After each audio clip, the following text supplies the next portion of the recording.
अस्सलाम वालेकुम 8th class.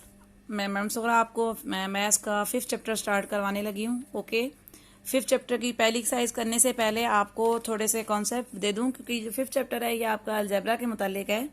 तो आपसे पहले क्वेश्चन में भी यही पूछा गया है, what is the which of the following algebraic expressions are polynomials, कि इनमें से कौन कौन सा अलजेब्रिक एक्सप्रेशन पॉलिनोमियल है या नहीं। तो इनसे पहले ना एक्सरसाइज करने से पहले थोड़े से आपको टर्म्स बता दूं कि हमारे पास वेरिएबल्स क्या होते हैं और कांस्टेंट क्या होते हैं। ठीक है, वेरिएबल्स क्या होते हैं। ठीक है, एक हमारे पास टर्म होती है वेरिएबल्स और दूसरी टर्म हमारे पास क्या होती है, कांस्टेंट होती है। ठीक है, वेरिएबल क्या होते हैं, जैसे कि आपके अलजेब्रा में आपके पास क्वेश्चन में एक्स आ रहा हो, वाई आ रहा हो, जी आ रहा हो, इनको क्या कहते हैं, हम वेरिएबल कहते हैं। जैसे आपके पास अलजेब्रा में लिखा होता है 2x+3, ऐसे लिखा होता है ना आपके पास। तो अलजेब्रा में ये जो टर्म आ रही होती है that is known as variable, ये टर्म क्या कहलाती है, वेरिएबल। फिर उसके बाद ये जो नंबर्स होते हैं जिनके साथ कोई साइन नहीं, कोई वेरिएबल नहीं होता, कोई एक्स वाई जी नहीं होता, इवन कि ये 2 भी है बट इसको कांस्टेंट नहीं कहेंगे क्योंकि ये तो एक्स के साथ मल्टीप्लाई हो रहा है। तो ऐसे जो नंबर अकेला हो जिसके साथ कोई वेरिएबल ना हो, इसको हम बोलते हैं कांस्टेंट। ठीक है, इसको हम क्या बोलते हैं, कांस्टेंट बोलते हैं। इसकी एक और एग्जांपल भी देख लें, जैसे मैंने एक टर्म लिखी x+y+4। अब इसमें कौन कौन वेरिएबल है, ये x और y, they are both are variables. ठीक है, ये जो अल्फाबेट्स होते हैं इनको हम वेरिएबल्स कहते हैं। और ऐसा नंबर डिजिट जिसके साथ कोई अल्फाबेट ना हो, जिसके साथ कोई अल्फाबेट ना हो। ठीक है, ये एक डिजिट है जैसे 4, इसके साथ कोई अल्फाबेट लिखा हुआ नहीं लिखा हुआ, तो देन हम इस डिजिट को कांस्टेंट कहेंगे। लेकिन अगर इसके साथ कोई अल्फाबेट आ जाता, अगर हम 4 के साथ में जी डाल देती, तो फिर ये कांस्टेंट ना कहलाता।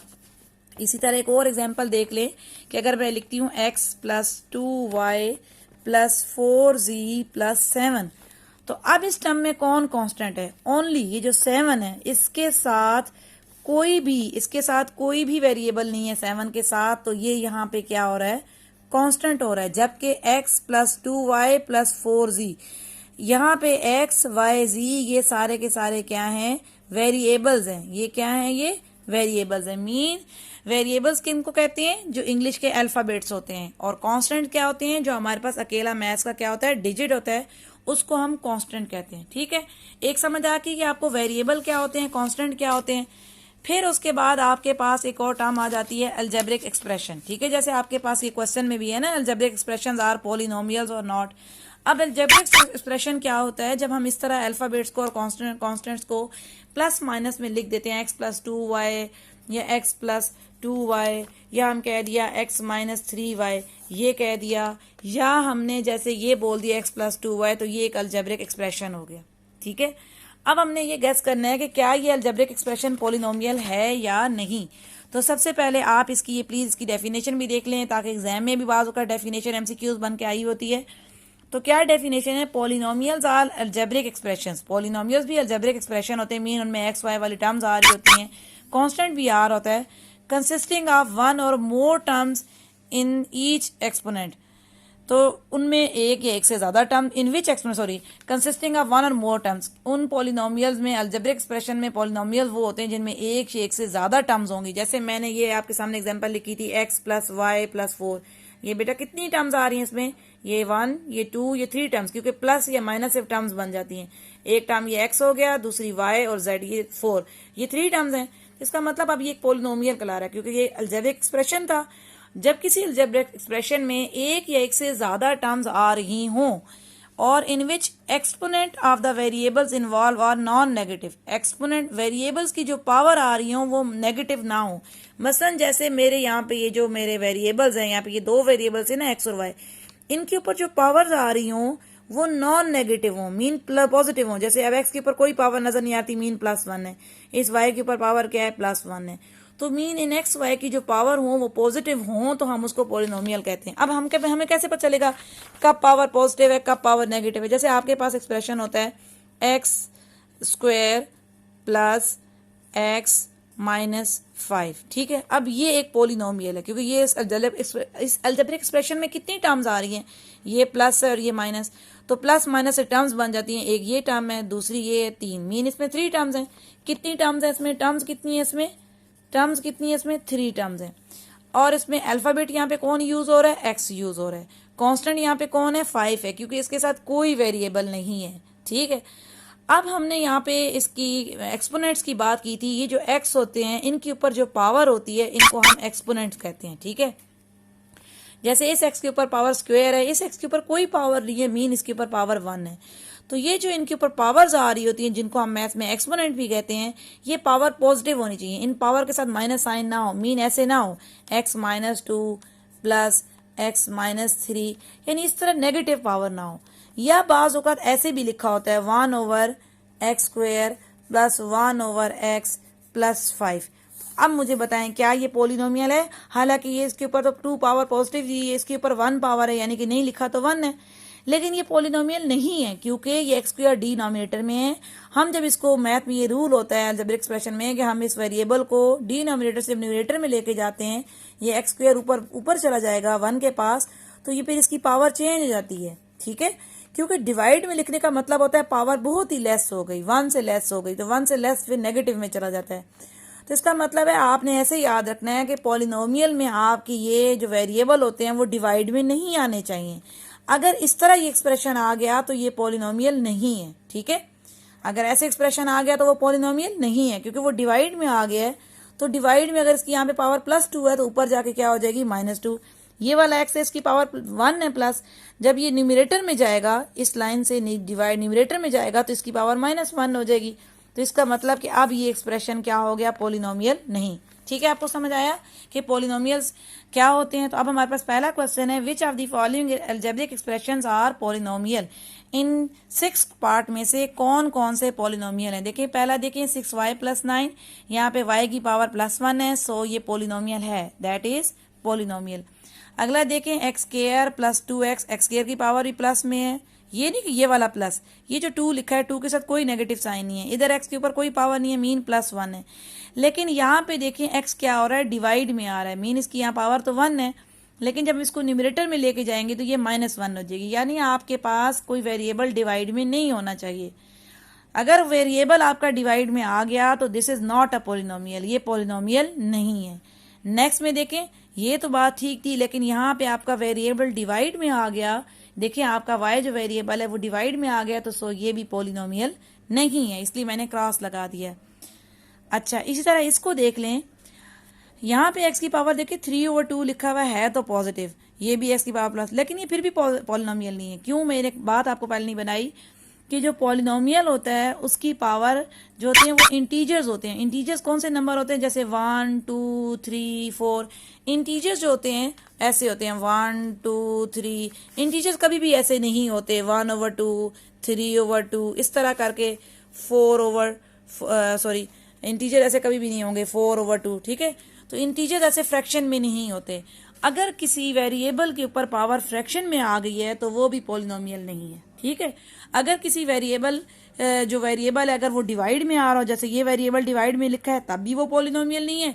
या अगर किसी वेरिएबल के ऊपर पावर ऐसे फ्रैक्शन में लिखी हुई हो 3/2, 1/2, 5/2, बस फ्रैक्शन आ जाए, तो तब भी वो पॉलिनोमियल नहीं है, इसलिए ये भी पॉलिनोमियल नहीं है। अगले में देखें ये पॉलिनोमियल है, हालांकि इसमें तो 4 तो फ्रैक्शन में आ रहा है, तो हमें नंबर के फ्रैक्शन में आने से मसला नहीं है। हमें ये मसला है कि अगर हमारा वेरिएबल फ्रैक्शन में ना हो, देखें x² आपका न्यूमरेटर में है, यहाँ पे भी आपका x न्यूमरेटर में है, डिनोमिनेटर में आपका x तो नहीं आ रहा ना, आपका वेरिएबल न्यूमरेटर में नहीं होना चाहिए। कोई नंबर, अब ये 4 है, ये बेशक डिनोमिनेटर में आ गया, कोई इशू नहीं, आपके जो x हैं या y हैं वो डिनोमिनेटर में नहीं आने चाहिए, तो ये पॉलिनोमियल है। ठीक है, ये आपका क्या है, ये पॉलिनोमियल है। देखें इसमें हालांकि फ्रैक्शन नजर आ रही थी, लेकिन फ्रैक्शन में कौन लिखा हुआ था, नंबर लिखा हुआ था। जो आपका वेरिएबल है वो तो डिनोमिनेटर में नहीं है, तो हम किन को बोलते हैं कि पॉलिनोमियल नहीं है? जिनमें आपका पॉलिनोमियल जो वो डिनोमिनेटर में आया। जैसे इसमें देखें ये आपका y पॉलिनोमियल डिनोमिनेटर में आ रहा है, यहाँ पे भी डिनोमिनेटर में आ रहा है। ठीक है, और यहाँ पे देख लें, यहाँ पे कोई डिनोमिनेटर में नहीं था, लेकिन इसकी पावर जो थी वो इंटीजर नहीं थी। इंटीजर की डेफिनेशन ये होती है कि आपके जो नंबर होते हैं वो होल होते हैं, 1, 2, 3 होते हैं, कभी भी वो फ्रैक्शन में नहीं होते 3/2, 4/2। तो ये 3/2 की वजह से ये जो यहाँ पे 3/2 लिखा है ना, इस वजह से ये पॉलिनोमियल नहीं हुआ। ठीक है, और ये तो पॉलिनोमियल है क्योंकि आपका x की पावर भी 2 है, यहाँ पे x की पावर 1 है, दोनों पॉजिटिव हैं, और ये आपके x फ्रैक्शन में नहीं है, नंबर फ्रैक्शन में, इट्स ओके, कोई मसला नहीं। अच्छा, नेक्स्ट 6 क्वेश्चन देखें। ये y5 ठीक है, ये कांस्टेंट है। यहाँ पे तो देखें हमारे पास तो ये वेरिएबल, ये वेरिएबल है, ये भी वेरिएबल है, ये तो वेरिएबल डिवाइड हो रहा है। अब हमने पढ़ा है कि अगर वेरिएबल डिवाइड हो रहा हो तो वो तो पॉलिनोमियल नहीं होता, लेकिन ये देखें ये वाई स्क्वायर लिखा हुआ है, ये वाई स्क्वायर और ये वाई क्यूब लिखा हुआ है, इसके मुतालिक समझें। वाई क्यूब का मतलब है कि हम ऊपर वाले वाई को ऐसे 3 टाइम लिख सकते हैं, और वाई स्क्वायर का मतलब है नीचे वाले वाई को हम 2 टाइम लिख सकते हैं। तो ये आपका एक वाई इससे कट गया, ये वाई इससे कट गया, तो इसका मतलब ये इससे कट के आपके पास सिर्फ क्या रह जाएगा, ऊपर एक ही वाई रह जाएगा। इसलिए ये फ्रैक्शन भी क्या है, पॉलिनोमियल है। हालांकि देखें यहाँ पे वेरिएबल तो क्या हो रहा था, यहाँ पे तो वेरिएबल डिवाइड हो रहा था। मैंने तो आपको ये बताया कि वेरिएबल जैसे ऊपर में देखिए वेरिएबल डिवाइड हो रहा है तो वो पॉलिनोमियल नहीं है, लेकिन इसको तो मैंने पॉलिनोमियल लिखा है। उसकी क्या रीजन है, इसलिए कि ये वाई क्यूब था, ये वाई स्क्वायर था, ये कैंसिल हो गया नीचे वाई, यानी आपका नीचे वाला वाई स्क्वायर ऊपर वाई क्यूब से कैंसिल हो गया, ऊपर एक ही वाई बचेगा।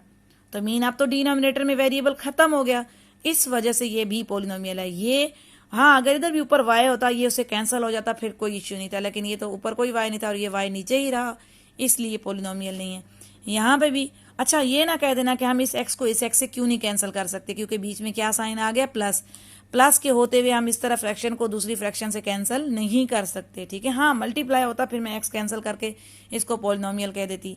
इसकी पॉलिनोमियल की रीजन क्या बताइए, आपका एक्स भी ऊपर है, ये भी आपका एक्स लाइन के ऊपर है, न्यूमरेटर में है 4 में, डिनोमिनेटर में नंबर है, नंबर के डिनोमिनेटर होने से हमें कोई मसला नहीं है, बस हमारा वेरिएबल जो हो, जो एक्स वाई हो, वो लाइन के नीचे यानी कि डिनोमिनेटर में ना आ रहे हों, ठीक है। फिर यहाँ पे सारे एक ही लाइन में थे, कोई मसला नहीं था, फिर भी ये पॉलिनोमियल नहीं है। यहाँ पे क्या मसला हो गया, सिर्फ इसकी पावर क्या हो गई, फ्रैक्शन में हो गई।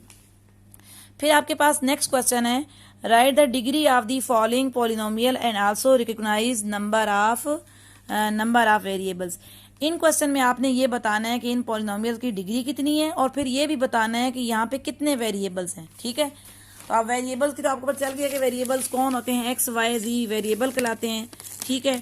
और इसके लिए कहा है write the degree of the following polynomials, हमने इनकी डिग्री बतानी है कि इसकी डिग्री 1 है, 2 है, 3 है। डिग्री कैसे बताते हैं, आपके पास ये जो वेरिएबल है, ठीक है, जैसे ये जो वेरिएबल एक्स लिखा हुआ है, इसके ऊपर देखें पावर कितनी है, 1 है पावर, और यहाँ पे तो कोई वेरिएबल है ही नहीं, तो इसका मतलब यहाँ पे डिग्री कितनी होगी, आपके पास जो डिग्री है डी डिग्री कितनी होगी, वेरिएबल की 1 हो गई।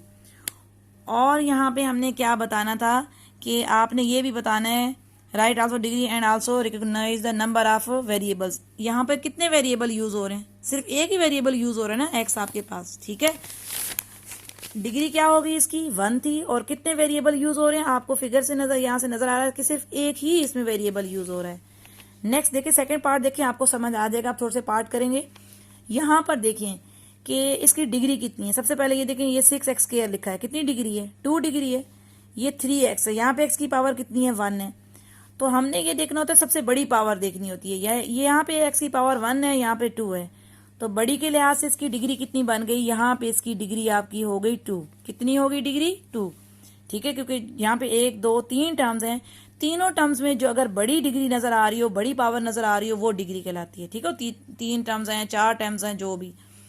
और यहाँ पे वेरिएबल्स कितने हैं, 2 वेरिएबल्स हैं। कौन कौन से, एक वेरिएबल आपके पास एक्स स्क्वायर है और दूसरा वेरिएबल कौन है, एक्स है, ठीक। फिर तीसरे पार्ट पे आ जाए, तीसरे पार्ट में हमारे पास सिर्फ 7 लिखा हुआ है, यानी कांस्टेंट है लिखा हुआ है। क्या लिखा हुआ है यहाँ पे, सिर्फ कांस्टेंट लिखा हुआ है। कोई आपको इसके साथ एक्स वाई अल्फाबेट कोई नजर आ रहा है, कोई अल्फाबेट नहीं है, ठीक है, सिर्फ कांस्टेंट है।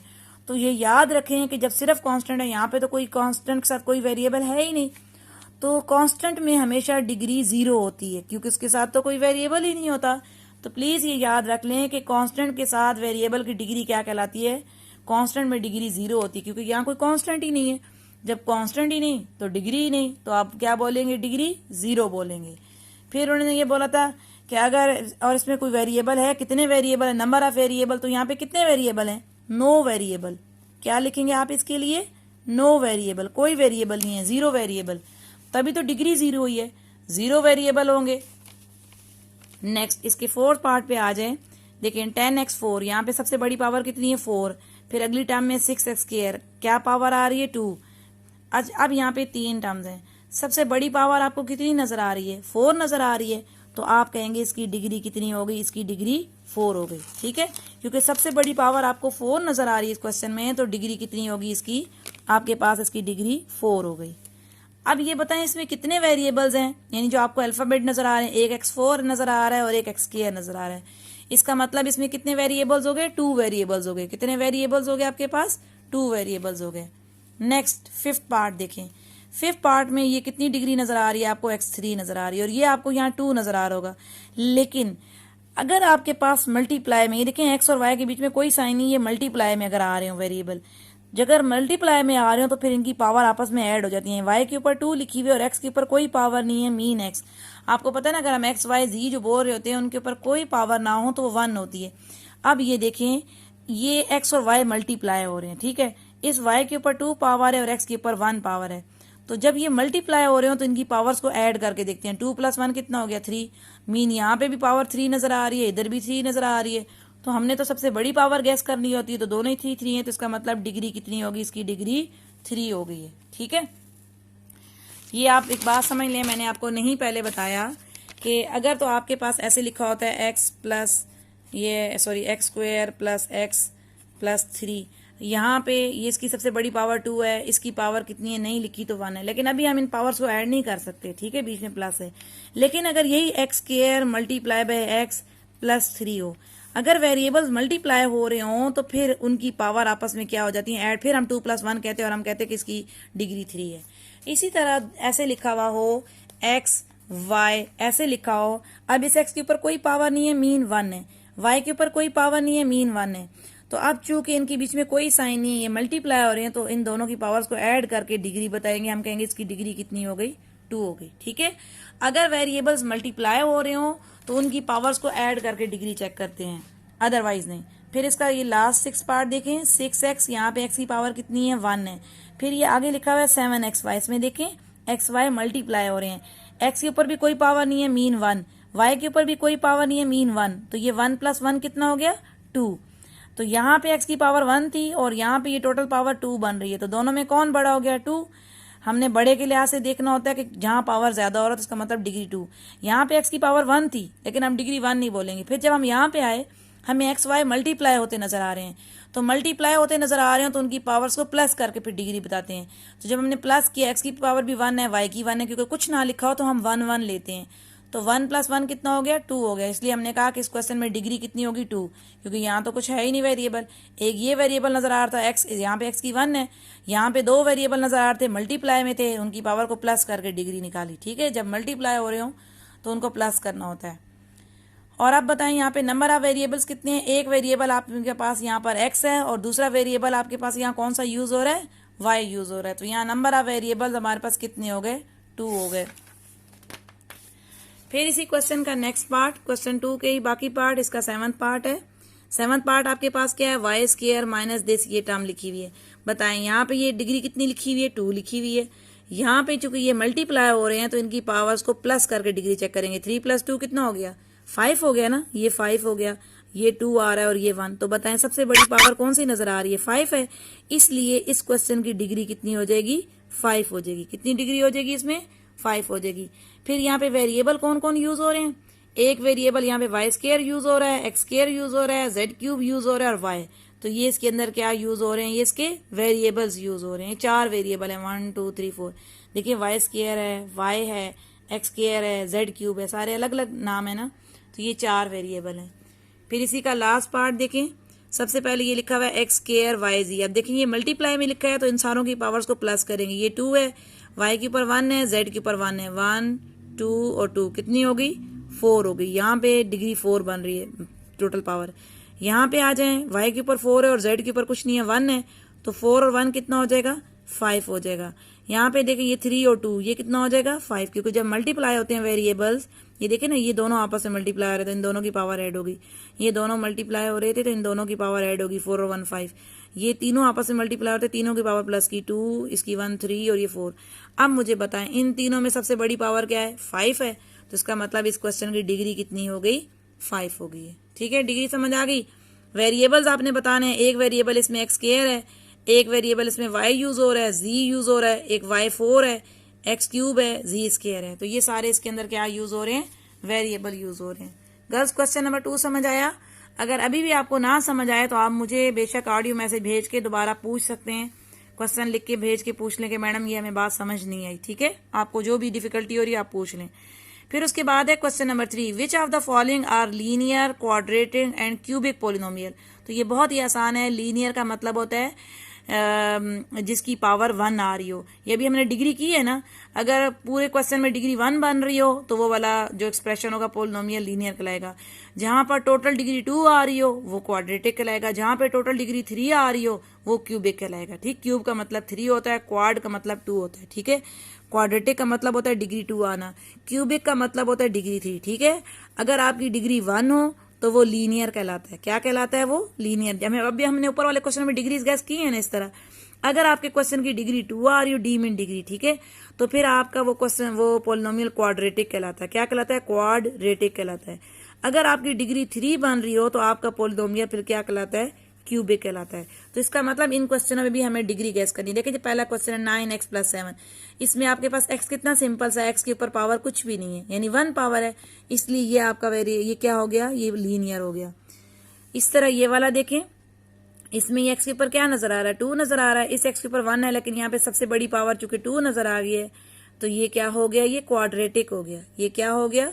ये क्वाड्रेटिक, QUAD, क्वाड्रेटिक। तीसरे वाले में देखें, x के ऊपर सबसे बड़ी पावर को क्या नजर आ रही है? 3 नजर आ रही है। अगर 3 न, जब भी x क्यूब होगा तो आप उसको क्यूबिक बोलेंगे।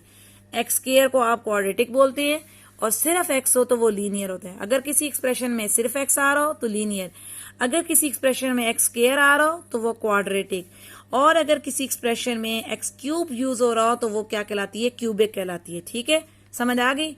लीनियर क्या है, क्वाड्रेटिक क्या है, क्यूबिक क्या है। देखिए अगली एग्जाम्पल क्वेश्चन देखें।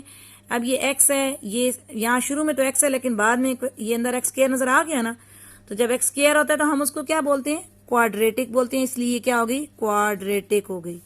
इधर आ जाए, देखें x क्यूब भी है, x भी है, लेकिन हमने तो बड़े के लिहाज से देखना होता है, बड़ी पावर, ये नहीं नंबर क्लास नहीं। इसके ऊपर x3 है, इसके ऊपर x1 है, दोनों में x1 बड़ा है, x क्यूब तो 3 बड़ी है। तो x3 जब आपको किसी एक्सप्रेशन में नजर आ जाएगा तो आप उसको क्यूबिक बोलेंगे। क्या बोलेंगे आप उसको? क्यूबिक बोलेंगे। ये देखें, ये सिर्फ x है, मीन x के ऊपर 1 है, तो फिर आप इसको क्या बोलेंगे? लीनियर बोलेंगे। गर्ल्स, मैंने आपको 5.1 पूरी करा दी है। आप ये 5.1 देखें, अगर इसमें कोई प्रॉब्लम हो तो आप मुझसे जरूर पूछ लें।